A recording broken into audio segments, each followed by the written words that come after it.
बच्चन बाबूजी महाराज भाग दूसरा सिलसिला बच्चन 79। मालिक आप ही आप अपने में आप समाया हुआ और रत है। इस अवस्था का इजहार स शब्द है। वो मुहिते कुल है, सब उसके घेर में हैं, सब उसकी तरफ खिंचे हुए हैं। वो सबको घेरे हुए है और सबको अपनी कशिश में खींचे हुए है। यह भाव वा में है। दोनों की संधि से स्वा हुआ।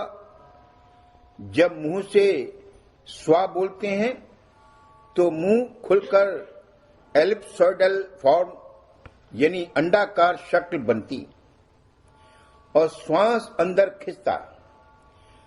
आप ही आप और अपने में खिंचा हुआ और सबको घेरे हुए ये भाव स्वा में है।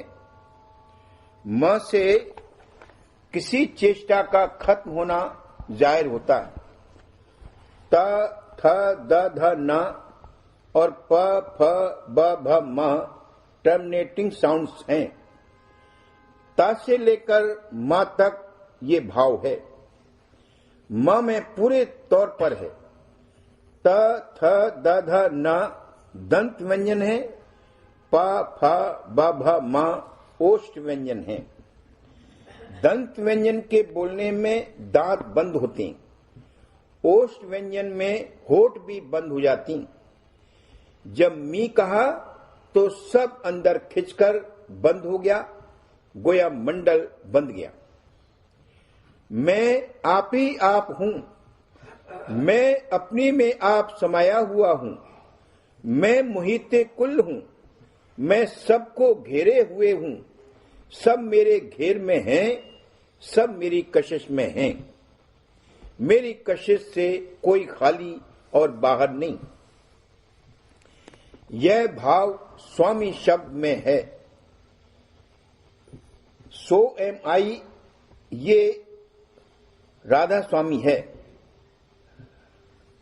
यह स्पिरिचुअल फिलोलॉजी अंतरी शब्द विद्या के बेसिस आधार पर राधा स्वामी नाम की महिमा का वर्णन किया गया है।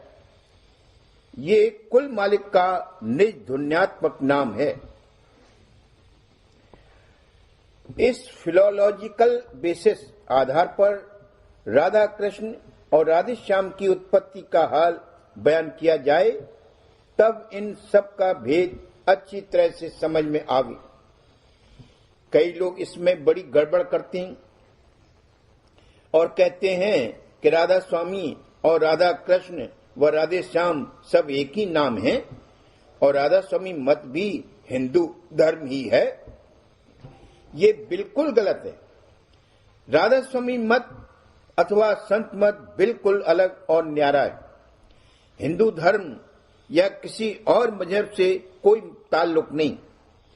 राधा स्वामी मत का अनुयायी न हिंदू है, न मुसलमान है और न ईसाई या जैन है।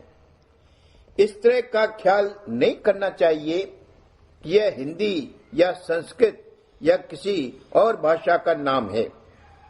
यह संस्कृत या अरबी जुबान या मुल्क या अरब और फारस का मुल्क, हिंदू या मुसलमान, इन चीजों से मखसूस नहीं है। यह कुल मालिक खुद खुदा, सच्चे खुदा का जाति, सच्चा और ध्वन्यात्मक नाम है। अंतर के अंतर्गत उस घाट पर जो शब्द हो रहा है उसको इस घाट पर जुबान से जाहिर करें तो वो राधा स्वामी है। राधा स्वामी उस ध्वन्यात्मक नाम का वर्ण है।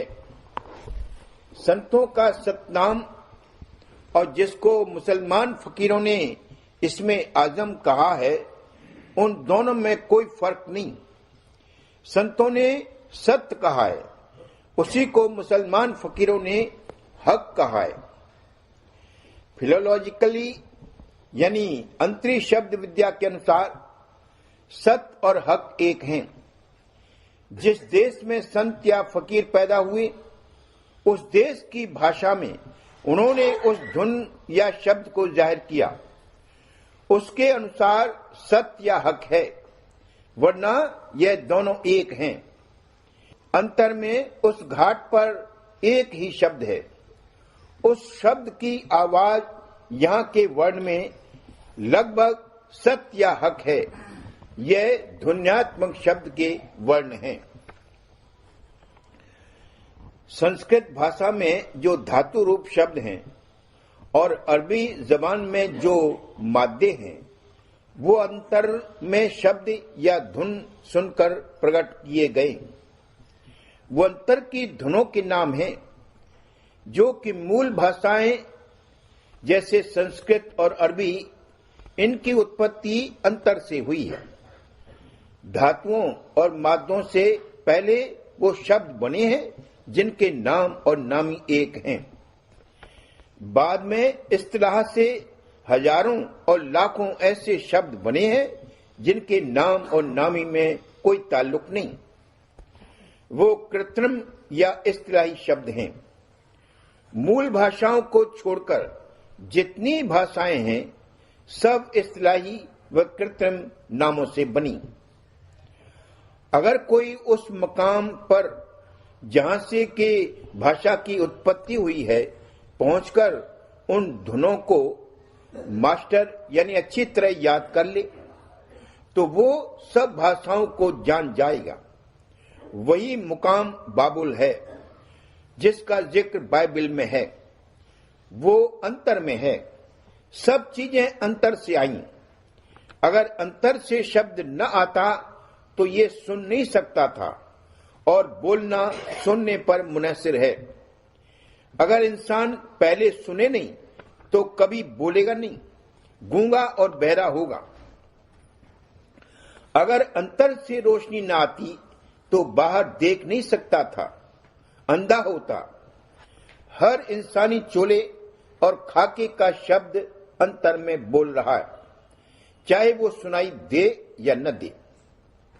अंतर में वो शब्द गूंज रहा है, तब इंसानी चोले की बाहर में कार्रवाई हो रही।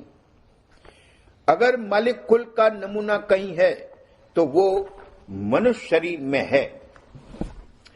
सारी रचना का नमूना छोटे पैमाने पर नर चोले में है। इसलिए इसको अशरफुल मखलूकात और नर अवतार कहा है। कमाई करने का सिर्फ यही चोला है। देवताओं और फरिश्तों को भी अगर ऊपर जाने की ख्वाहिश हो तो नर चोले में आकर कार्रवाई करेंगे। और सब चोले तो सिर्फ फल भोगने के हैं। कमाई सिर्फ मनुष्य चोले में ही हो सकती। इसीलिए कहा है कि यह नर शरीर मिला है, बड़े भाग्य की बात है। इस मौके को फिजूल मत खो और बर्बाद मत करो, इसको सफल करो। सफल करना यह है कि अपने सुर्त चैतन्य को उसके खजाने और भंडार में पहुंचाओ। यही उद्धार है। नर शरीर पाकर अगर ये काम नहीं किया तो जहन्नुम अवधि में चले जाओगी। जहन्नुम अवधि का ये मतलब नहीं है कि फिर कभी इस चोले में न आओगे। इस चोले में फिर आओगे, मगर बहुत बहुत वक्त और काल के बाद।